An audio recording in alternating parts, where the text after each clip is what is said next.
Hey, welcome to the Small Business Made Simple podcast, brought to you by socialmediaandmarketing.com.au. Being in business is never easy, but it can be simple, or at least simpler. Join me, your host Jen Donovan, every week where we focus on marketing, social media, and working towards simplifying your business. You with me? Let's do this. If you're gonna dream it big, 'cause someone out there listening. Everyone's got a voice to give, and it's time I heard you whistling, 'cause there's no point at all, in dreaming small. Why, hey there, my fabulous listener. Welcome to episode 270 of the Small Business Made Simple podcast. Thank you, as always, for lending me your ears today. I know there are lots of choices out there, and I really do appreciate you making my Small Business Made Simple podcast one of your choices today. Before we start, though, I wanted to let you know my book is here. I have it. I have it in my hot little hand. And to all the people that pre-ordered, thank you, thank you, thank you. I can't wait to get your copy out to you very, very soon in the mail over the next week or two. But if you would like a signed first edition copy of Small Town, Big Impact, it's not too late. You can head to my website and you can purchase it there. Or you know what? It'll make a great gift for you as a small business owner, and maybe even one of your small business owning friends as well. Promise you, it's good reading by the pool over summer. Of course, before we keep going, I did want to let you know first up where you can find the show notes, because sometimes I know you're listening to these podcasts and you're like, where do I find all this information, Jen? So the show notes live on my website at socialmediaandmarketing.com.au/270. Last week I was talking about planning for 2024. So I've done my virtual planning session with some amazing clients. That was done earlier this week, but it's still worth going back and having a listen to that episode if you haven't already. I spoke about 3 things you need to be thinking about when you're thinking about planning for 2024, and they're not really the things that you probably have thought of first. So they are crucial though. So trust me, you do need to consider these things when you are planning your 2024. If you haven't listened to last week's podcast, then go and have a listen. It's episode 269 when you are finished here with me today, because you don't want to miss this episode. I have a guest. His name is Matt Rad, and he's probably going to blow your mind if I am 100% honest with you. Maybe it's just my mind. I don't know. But our chat goes from looking at the assets inside your business that you never really thought of as assets before, to talking about buying and selling online businesses and so much more. Matt has created financial freedom in his life and basically starting from zero and using a very unconventional method, which is what he's really sharing with us today. Both he and his wife Liz grew up on farms, which is our little connection together, and these days they are website investors, which really means that they use digital assets to generate their cash flow and, of course, their wealth.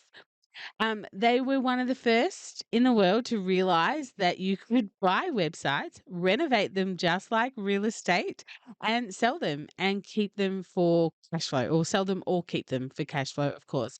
And I've asked him to share his insights into his journey, um, at being so successful of doing this and becoming a full-time investor. He and Liz met at university. They started out as zoologists, and then they bought their first business. They've raised their young family, and they've had lots of great business adventures along the way. This is such a timely and amazing discussion with Matt today. Moving forward into 2024, hopefully this episode might change the way you think about your business, might make you think about changing the way you look at 2024, or it might even make you think differently about your financial investments. I really love this episode. I hope you do too. I know I say that about all my episodes, but this is a really good chat. So let's get into it. Here's my chat with Matt. Hey, Matt, thank you so much for joining me on the podcast today. This is going to be an amazing conversation. So welcome. Thanks so much, Jen, for having me on. Yeah, really looking forward to it. Yeah, no, perfect. So we are going to be talking about realizing the assets that you're sitting on in your business, and we may even get into a conversation about buying and selling different online assets and websites, which I'm a little bit excited about. But for my Awesome. amazing listener who may not have come across you or may just want to know more about you, tell us a little bit about who you are and what you do, please. Basically, these days, we teach people how to buy and sell websites, online businesses. But our background is all sorts of businesses. So my wife, Liz, and I, we started out as entrepreneurs buying and selling businesses, primarily manufacturing or wholesale import businesses, and we just loved it. So we weren't from a business background. We're both from farms, rural New South Wales. Ah, And down your way, Jen. Well, Liz grew yeah. up in the Snowy Mountains. I wasn't quite far that south. So Liz was in the Snowy Mountains, but we met at uni studying zoology, which is kind of strange in itself. Wow. And then, yeah, so we were experts in red kangaroos, and decided there's no money in that. And we always wanted financial or freedom. We want time freedom as well, I think, from Mhm. growing up on farms and things like that. And we realized working 9 to 5 didn't suit us at all. And so we got into buying and selling businesses, got really good at it, absolutely loved it, taught ourselves everything about it, totally self-taught, made heaps of mistakes way back in the beginning. Our very first business, we nearly went bust on because we got the wrong advice on the due diligence. Mm. Turns out accountants aren't that great at helping with due diligence. And so ever since then, we've been very passionate about teaching people to do due diligence really well when they go and buy a business. And these days, of course, what we've done essentially over the years, we got really good at buying and selling bricks and mortar businesses. And we applied that strategy when we had a family. Liz wanted to, or both of us, we've always wanted to work from home. And we saw the internet. This was back in the mid 2000s. And basically, we just figured out, oh, wow, we can do online what we've always done with bricks and mortar businesses, but we can work from home in our Jimmy Jams, raise our kids, and we've got a 24/7 marketplace. We can live in the country, which we do. Mhm. And back then we were living in rural New South Wales. And it was very successful for us very quickly compared to bricks and mortar, which took us 10 to 15 years, and you're always in debt to the bank. And I'm sure lots of your listeners know it's tough in bricks and mortar world. Online, though, Jen, it was like nirvana for anyone into business. It was just literally like nirvana for us. The shackles were off. We didn't need debt Wow. anymore, and very high cash flows. Because here's a really exciting thing for us. This is a small business podcast, marketing podcast, so your listeners will appreciate this. We basically had wholesale import businesses. So our marketplace was mainly Australia, Mhm. and we would wholesale products around Australia. When we got online, all that was gone. There was no barrier. So we used to do a bit of export to the Yep. US and stuff. But once we were online, all those geographical barriers were just completely gone. And literally 90% of our business came from the US. And it's Yeah, it's right. 24/7. So we go to bed, wake up in the morning, and there's money in the bank account, because Yeah. we don't sell we're not doing e-commerce. We don't Mhm. sell any physical product, because that was the problem when we were in bricks and mortar world. Bricks and mortar. Yeah. And so these days, basically, we just sell advertising or affiliate products. And that's basically, in a nutshell, that's our story. Oh, and now we teach people how to do what we've done. And that's Yeah, us in a right. nutshell. Beautiful. I love an early adopter to anything. So early adopter to working from home. That was, what I Yep. did way back in my law career. And when I had little babies, I did Yeah. conveyancing and property law from home. So, Awesome. yes, early Yeah. adopters. Yeah. Yeah. Oh, And it is a yeah, lovely way to raise your family. Like yeah, it really is. It very makes a spoiled. huge difference. And Mm, yeah, and we find that in our community, like especially for mums. I think Liz loved it, being able yeah. to, because she could work late in the evenings when the kids were in bed. And that's the beauty of online businesses. There's no set hours. You work whenever you want. Yeah, it was like that time freedom, thing that you just mentioned before, just those two words that you brushed over, but it's like, yeah, time freedom. This is Time why we're freedom. in business. What's that meme that I see on social media? I quit working 9 to 5 for somebody else and now I work 24/7 for myself. It's not the reason why we went into business at Yeah. all. Yeah. But I really like a conversation you and I have had prior to chatting on this podcast today is about realizing the assets that you have in your business or Mm. realizing what it might take to sell your business. And, I've shared this story on the podcast before and I've shared it with you how when I had my retail business, we decided almost from the very beginning, like 6 days in, that this was going to be a 7-year project for us. Start with the Awesome. end in mind. Yep. We wanted to sell the business. Retail wasn't our forever job. Even though we loved every single moment of it, it just wasn't us forever. So everything we did, we made that decision against that. Do we stock this Yep. product? Will it help us make more be more saleable? Do we make this big move? Will it help us be more saleable? Like all those decisions be based on that. And I get a bit of pushback when I talk about this story because I don't want to sell my business is something people often say to me. I just love my business. I don't want to sell it.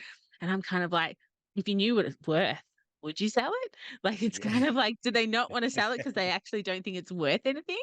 Or do they really, really, really just want to do it until the day that they close it down forever, which seems very Yep. strange for me. So I guess realizing the assets that you're sitting on, Mm. realizing how you can create assets. I know what I did to sell my business, but I'm interested to hear your concepts around this. What is an asset in a business these days? If we're talking about, online businesses or coaching businesses or e-commerce businesses, probably you've got Yep. tangible products, but over and above them, over and above stock, what is worth money in a business? Yeah, I guess and like for us, all our businesses are virtual now. They're all Yes. virtual. So what Yeah. is the tangible asset?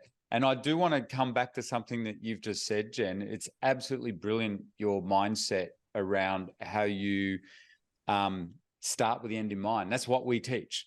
Because so you know how you said you and I were talking about this and you were telling me and listeners, you're listening you got to listen to Jen. She's smart, right? This is the advice we give I people all the paid him time to say because that, everybody. It cost me a lot of yeah. money, but moving on from that. But it is seriously smart because I think the people that are giving you pushback, like saying, "Oh, well, I never want to sell their business," they're missing the most important point of the reason why you start with the end in mind, because you create a much better business. By doing all the things that you just described, that is exactly what we look for when we're valuing a business. Do they have systems in place? Have they thought about, are they selling the best lines? And typically what we find is anyone that does think about the end in mind, their businesses are just so much more saleable. And part of the reason is because they're more profitable. They just make a lot more money. So first and foremost, I think it is super smart what Jen has said, just to adopt that mindset, even though here's an interesting stat, Jen. Over the years, we've dealt with, as you can imagine, thousands of people that want to buy or sell businesses, and at all sorts of levels. Like we've done deals up to 20 mil, and we were in mergers and acquisitions, helping basically high net worths acquire businesses. That was one of our it was a really exciting stage of our business journey.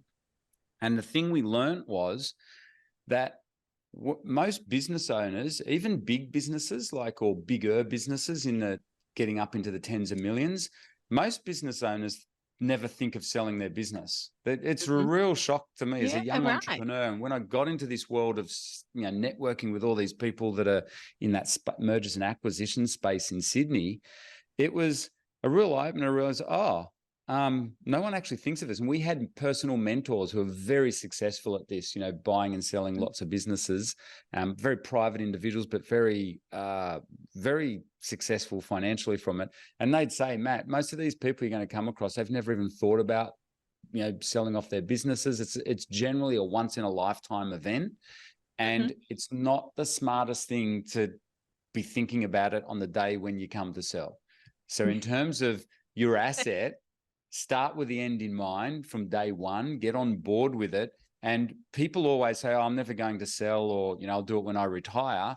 I can't tell you how many times we've had people panicking come to us and saying, we need to get out because my partner's got cancer, or I've got cancer, or there's been a divorce, or there's been some unforeseen thing that's come up as well. So that's the other thing for your listeners, Mm. why it is smart to be in this day and age, sadly, particularly when you start to get a little bit older, you realize, oh wow, there's a lot of things come up in life, or people Mhm. suddenly burn out or whatever.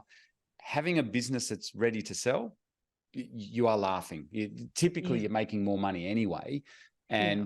and you've got your accountant on board, and it gets you thinking about, well, what are the assets in my business as Yeah. well? Not only does it get you thinking about profitability, you should always be thinking about profitability, by the way, but it also does get you thinking about your assets and what Mhm. are the real assets behind it, and having it ready to go. Like I said, it's a surprise. I've had lots of, we've got a lot of close friends who are very successful in business, and they all say the same thing: never selling. Why would I sell it, Matt? It's Yeah. it's not worth me selling for 3 or 4 times the profit, because I love the business and it's Yeah. just not worth it. I said, well, let's just see what happens over the next decade. And, Mhm. Inevitably, you know what else happens, Jen? People get bored. And Liz and I are guilty of that as well. We're all, Yeah. in business, especially when you're a serial entrepreneur and you own multiple businesses, obviously by its very nature, I guess we're serial entrepreneurs, I would say, like Liz and Mhm. I. And obviously by its very nature, obviously we easily get bored with businesses. We're constantly flipping businesses and stuff. But I'd say even your average person who average business owner that says they're never going to sell their business, I tell you, they get bored after about, we found on average around the 14-year mark in bricks and mortar Ah. world. Yeah, With wow, that's a online long businesses, time as well. Mm. yeah, well, and with online businesses a lot quicker, because online businesses are profitable a lot quicker than bricks and mortar. Yeah. So typically with online businesses, we find people are happy to flip them anywhere from within 2 to 5 years. Yeah. So, Yeah. which is Yeah. interesting. I was given some advice a couple of years ago. Like, I had an e-commerce business. It was an online marketplace called Spend With Us, which was, Australia's answer to Amazon for rural and regional small businesses. I saw that. Awesome. I actually sold that Yep. business, Yep. Well, which my audience may or may not have been aware of, because I certainly haven't claimed it very publicly. But yep. I did manage to sell that business to my business partner. I sold my shares and things like that. But we were given some advice that, if you want to grow an online business these days, acquire online businesses. So acquire their Absolutely. lease, Yep. acquire their customers, and that Yep. is one of the quickest way to build an online business. So I'd love your thoughts around that.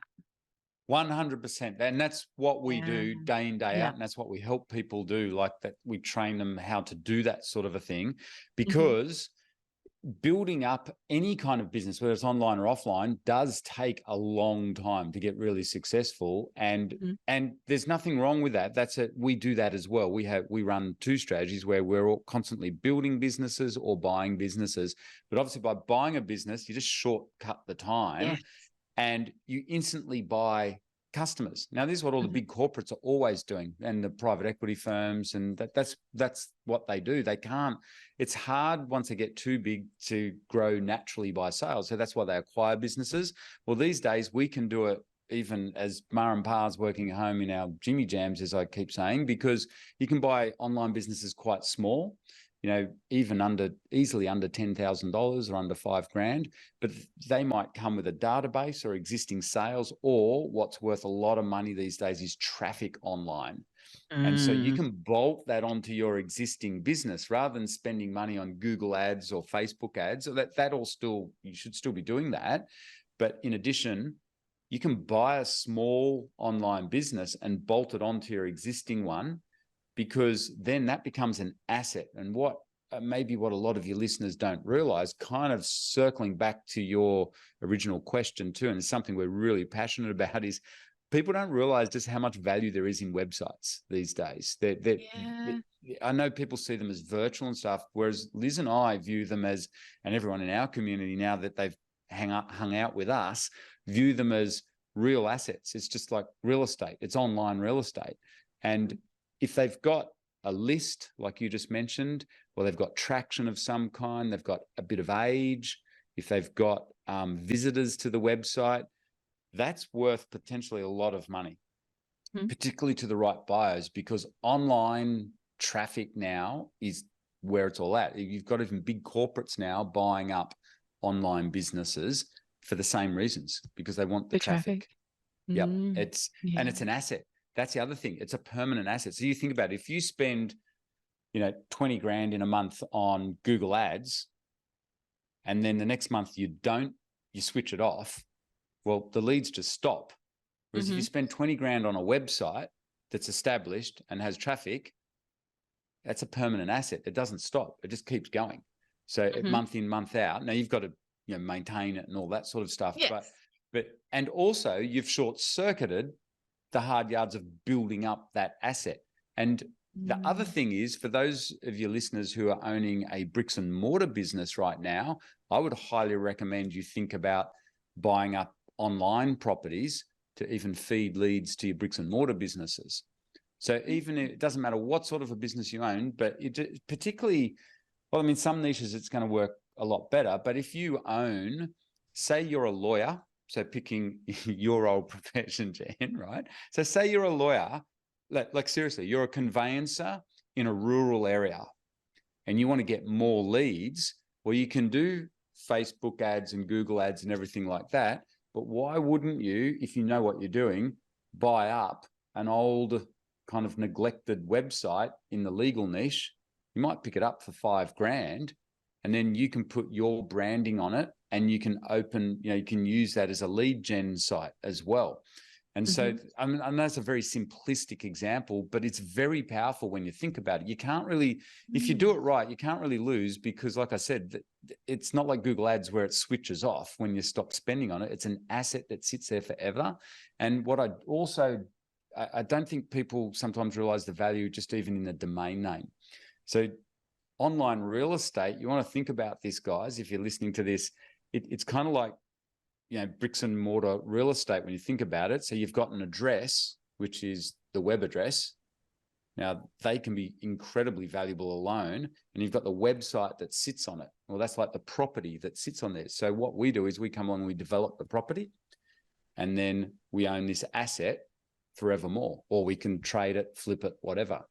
And you can use it to drive leads like for any business then as well.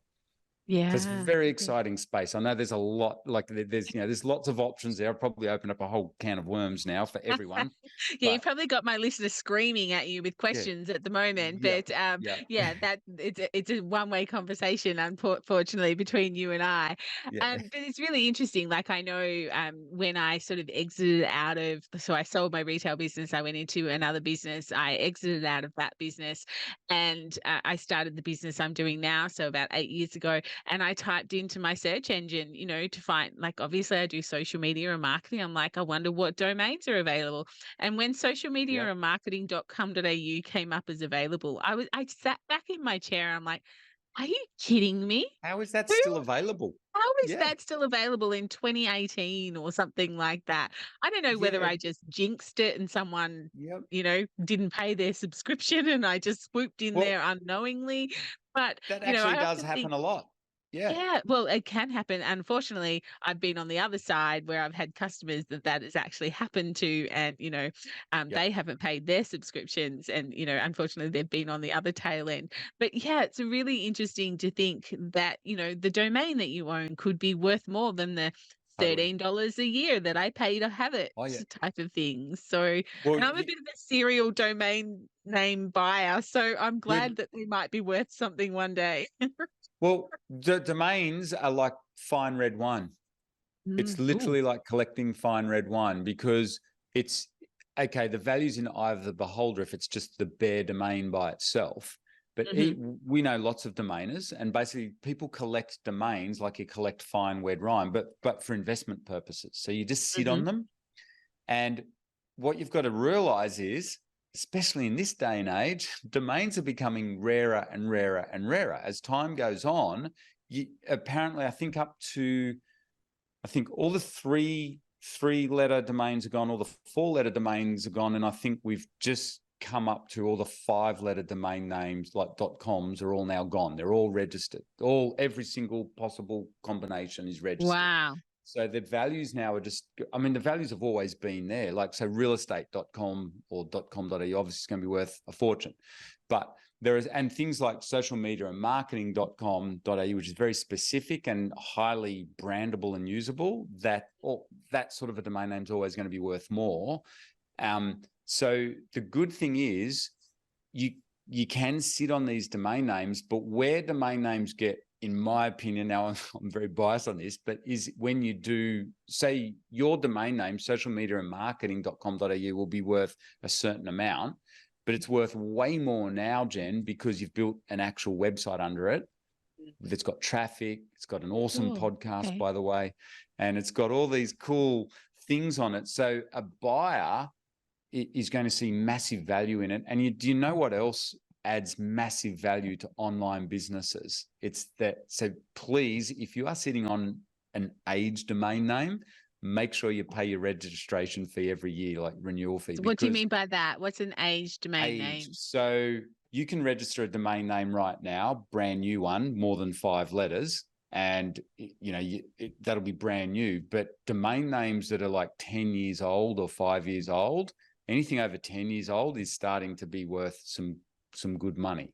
So I'm now slightly regretting some of the decisions that I made 10 years ago to let some domain names go. But anyway, especially my 3-letter one that I had. Yeah. Oh no. Yeah. Well, we all are. We, like Liz and I, are the same. Like back then, no one thought that domain names were actually, particular, other than the usual, 10 to 20 to a couple of $100.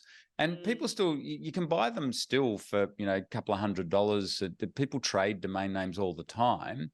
But in terms of, if you have an aged online website, that has more value now than what it used to, say, 5 years ago, because and especially with AI now, because they're real. These are real websites, and they're highly sought after by very smart people like our community members, because we're teaching them, go around and buy these up. And we've got some amazing success stories of our students that have bought domain names that people have gotten bored with and just dropped or let go. And our students come along and they know how to fix, we call it renovate. It's like renovating a rundown property. So you just renovate these old websites, put new content on them, freshen them up, and next thing you know, they're making really good money. Can I share a really cool example? Because we just shared it at please. Boot camps. So a lovely young couple that students of ours, they do the laptop lifestyle thing. So they live on a laptop, and they've been traveling around the world. They've now just settled back here in Australia. And when they came back, so during COVID, they traveled around the world, and they buy up these older websites, passion sites, we call them, in different niches. And they bought one in cheese making, they bought one in crochet. And like, Nathan's an electrician, ex-electrician, he doesn't know any of these topics. But when they came back to Australia after COVID, they found a gardening site that had just been neglected here in Australia. It was $400 they offered the guy. Like they said, they emailed him and said, hey, mate, we noticed you haven't done anything much on your website.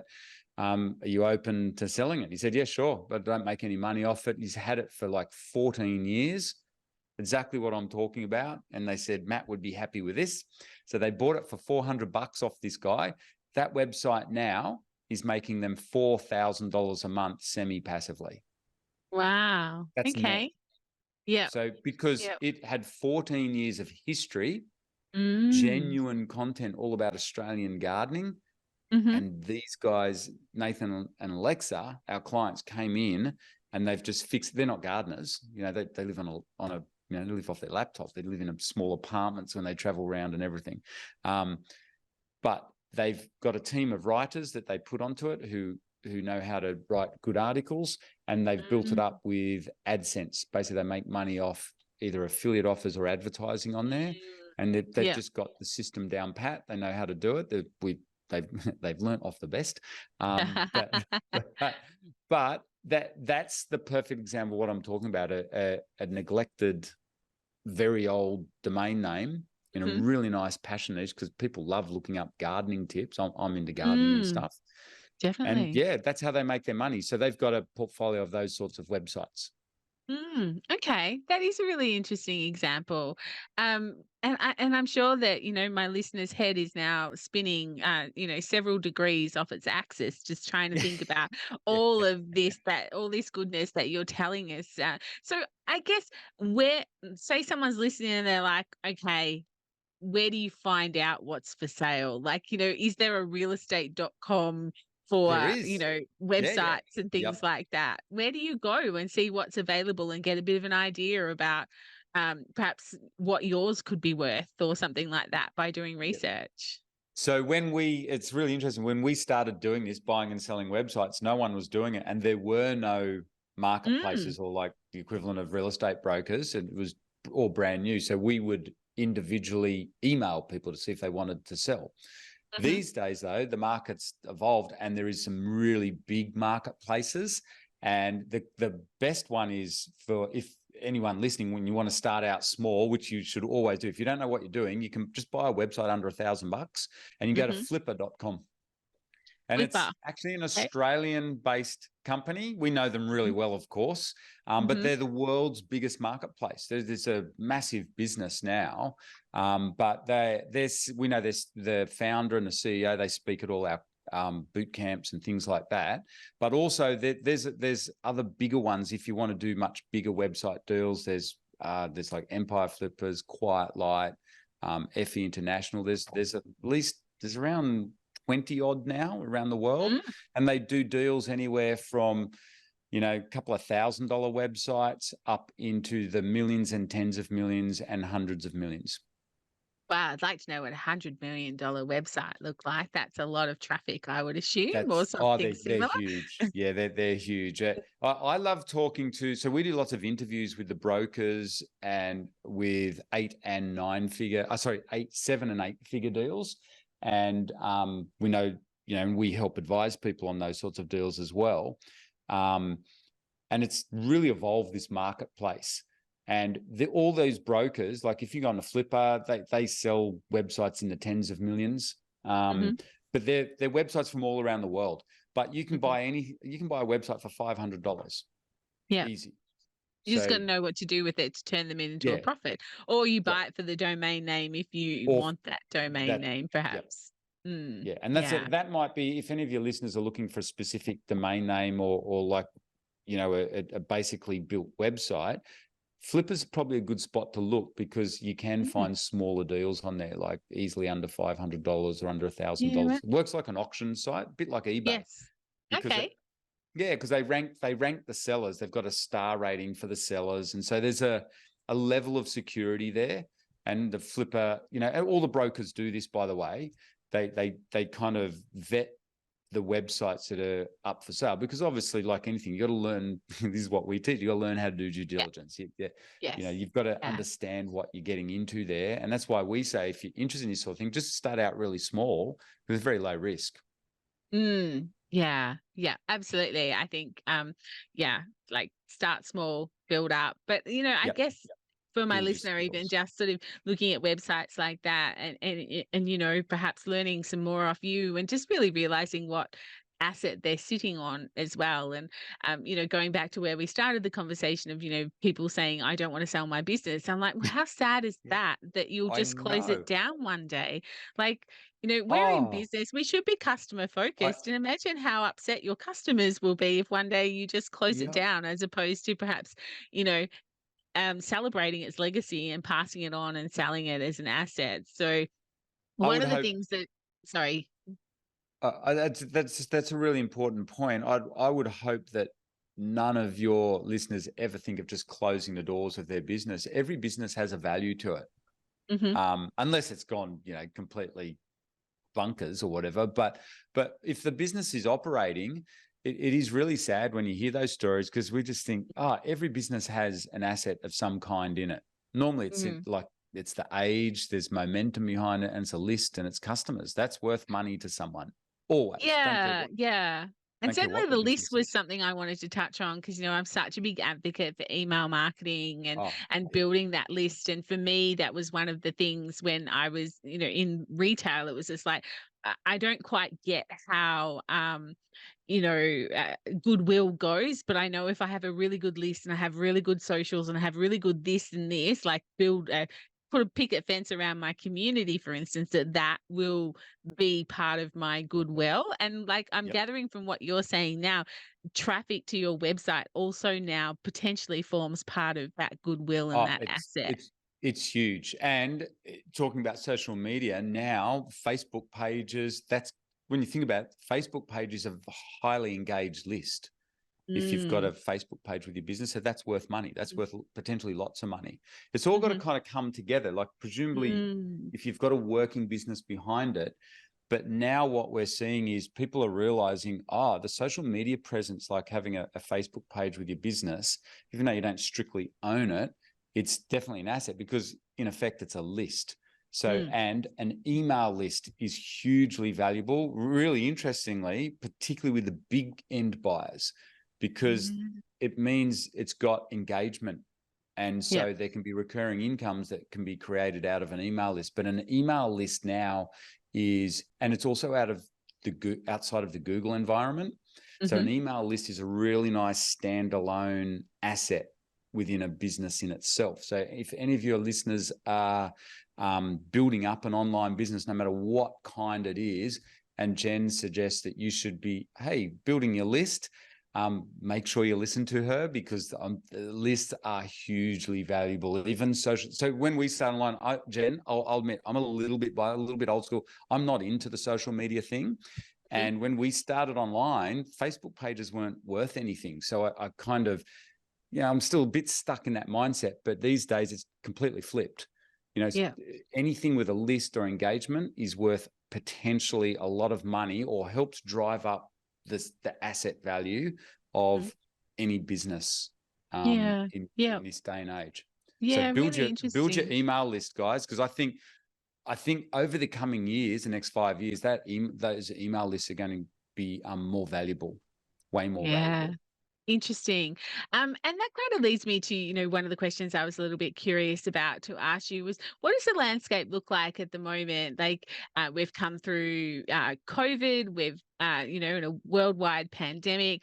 You know, uh, I'm no economist, but I do love, looking at the economies, and I love Yeah, that same. type of data that Yep. comes out. And if we look at it, like touch wood, but it looks like the US and China may go Yep. into a recession. I We are agree personally. tinkering.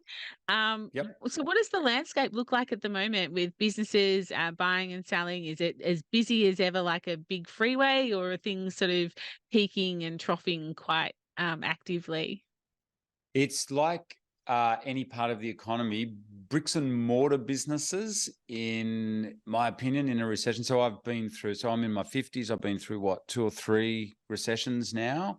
One in the And like, 90s we had to have, yes. Move yeah, on. one in the 90s. That was a pretty scary one. And so poor old mum and dad found that pretty tough. But Yeah. then in early 2000s, 2001, and there was the Asian currency, the Asian crisis as well.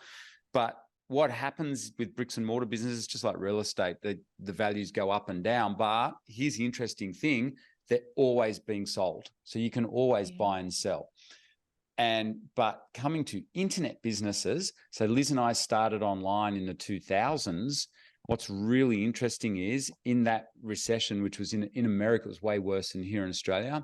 Internet businesses, particularly the ones that we buy, we don't recommend people, particularly for beginner, getting into internet businesses that involve physical inventory, so like Yes. e-commerce and stuff. So they will get hit in a recession. But Hmm. advertising sites, interestingly enough, went up in value 15% in the GFC in 2008 because businesses are desperate for leads. They have to get them offline. Mm.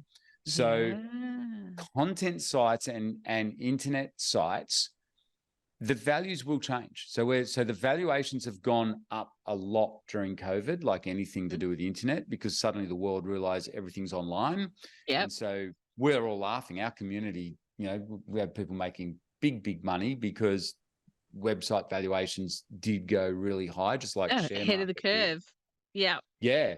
But now it's coming back down. But what you've got to realize is, I think in this recession is what we're saying, There's massive opportunities with buying and selling websites because websites are incredibly high cash flow machines. You do not have to be forking out megabucks to keep them going. So in a recession, they're going to be impacted, but they're somewhat recession proof in that the margins on a content site are typically 80 to 90%. So you think that one through. You do not see that in bricks and mortar businesses. So e-commerce sites, totally different. The margins are around 50 to 60%, depending on how they're set up and where they're manufacturing and stuff. But with content sites, so even if the value goes up and down, as an asset, it's inflation proof because we've always been taught off our personal mentors, cash flow is king.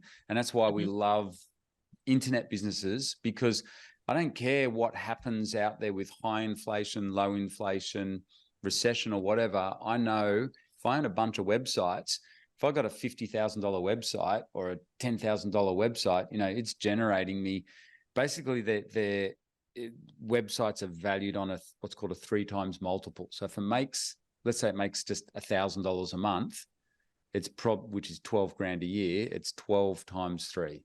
Yeah. So what? 30 odd grand, it's worth $30,000 to $36,000. Now that website during a recession will still generate you your $1,000 a month. It may generate like $800 or whatever. It might drop off a bit, but you think about that's better than money in the bank. So if we've got inflation going through the roof and I only had to spend, plus if you renovate it. So we're excited about the recession because when this is how Warren Buffett made money, right? When people, what happens in recession, people panic sell and they will sell assets really cheap. So that's what happened in the GFC. That's when Liz and I made most of our money in the GFC in 2008, 2009, when we really started this. We were buying up sites on a 1 times multiple because people were just panic selling. Yeah, so we get our money back we'd often get our money back within 6 months because we double the website profits. That was always our goal straight away.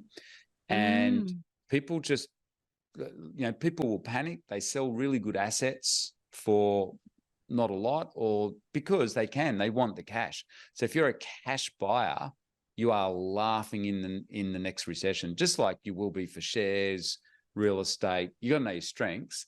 Yeah. But with websites, you can buy quite small. You don't have to go into debt. And so we're getting ready. I think the economy is definitely cooling in America because we buy our sites in America and you can kind of see it coming. So when you know what you're doing, this is a great time. People just want to cash out because you can sell websites really quickly. So people just take the cash. Ah, right. Interesting. Yeah, you can sell a website like right now. You can go and list it on Flipper. It's up for sale. You have a cash buyer within the next 7 days. Done. Yeah. Matt, this is just such an interesting conversation. Like literally, I could talk for hours. I think your mind, your brain is just a sponge for all the things that I would like to know more of. And certainly my listener is probably nodding along with me as well. But is there any one piece of advice or anything we haven't sort of touched on that you would love to sort of just tell us about before we sort of unfortunately wrap up? Yes, I know. I honestly, Jen, I think it's what I've said, and I do find myself saying it repeatedly to people. People hear what we do and they get really excited. And I want to encourage that. And the main bit of advice on top of that I would give is start out small. Don't just jump on the Flipper because you're going to see sites that make like $10,000 a month, which will, for most people, that means quit their job. And that's what my mission is, to help people quit their jobs, right? So we help people transition. But I don't like the idea of people just rushing out and buying those sites without learning due diligence, how to fix up the site. And for goodness sake, start out small, have some fun. You can literally buy a website under $1,000. It's not going to make much money or anything like that, but at least you can just learn on that. Once you've got the runs on the board and you've got the knowledge, then you can go big. So that's my one bit of advice. I know people get excited. Just start out small and enjoy it because there's no risk then. There's zero risk to you. If you can't afford $1,000, you shouldn't be doing this anyway. So, start out small. And the other bit of advice is learn how to do good due diligence on a website. It'll make you a fortune, especially if we hit a recession. Yeah. Perfect. Matt, if someone's listening and they're like, I need to know more, I need to have bigger conversations, where's the best place to get in contact with you?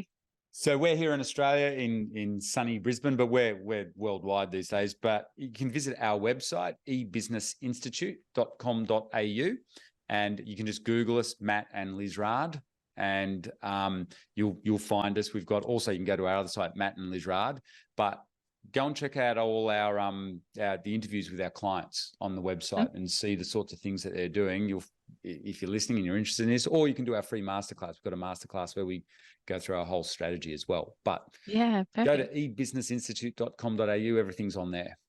Perfect. I'll put that link in the show notes. Matt, it's Thank you. been a delight to talk to you again. And thank you so Thank you, much for Jenny. sharing all your wisdom on the podcast. I know my listener is just going to be blown out of the water, perhaps even now thinking about the fact that they should sell their business or should realize its value for a start anyway. So thank you so much for joining me today. Thank you. Thank you so much for having me on, Jen. That was just awesome. But it was a pleasure to be here, that's for sure. Beautiful. Thank you. How good was that?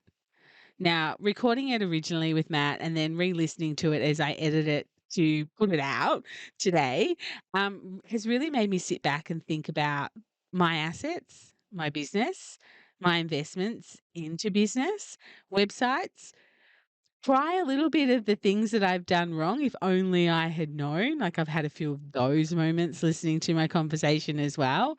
Um, it was just a really strong related conversation. And as I said before, I think moving into 2024, it's a really timely and amazing discussion to be having and to help you perhaps shift that mindset a little bit. If you want to touch base with Matt and learn more about Matt's business and what he does and what he teaches, the links, of course, are all in the show notes. But that's it for episode 270. These go really quickly, don't they? I think this episode is something really worth going back and listening to a second time. I know, as I said, I recorded it and then I've re-listened to it in order to edit it. I found it really valuable the second time as well. So feel free to do that and reach out to Matt, or of course, reach out to me if you have any questions or queries.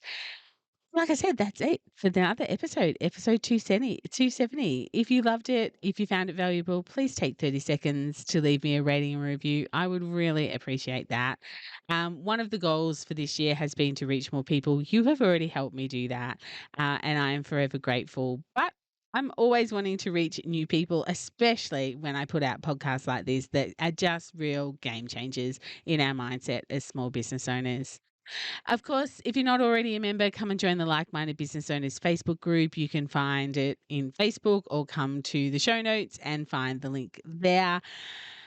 I will see you next week on episode 271. Do you know there's only 5 episodes to go till the end of 2023, which really means there's only 4 episodes to go before Christmas. If your mind wasn't already blown by Matt, I just blew it then. Yeah. Of course, if you want a signed book, a signed book of one of my books, then head to socialmediamarketing.com.au and pick up your book there. And if we're not hanging out on social, please come and find me on Instagram, Facebook, or LinkedIn. I would love to chat to you over there. But remember, whatever you do, my small business peep, as my opening song says, there is no point in dreaming small. No time like the present. Tell it like you feel it, say it proud, be true, and let us see you for the star that you are. No point in dreaming small.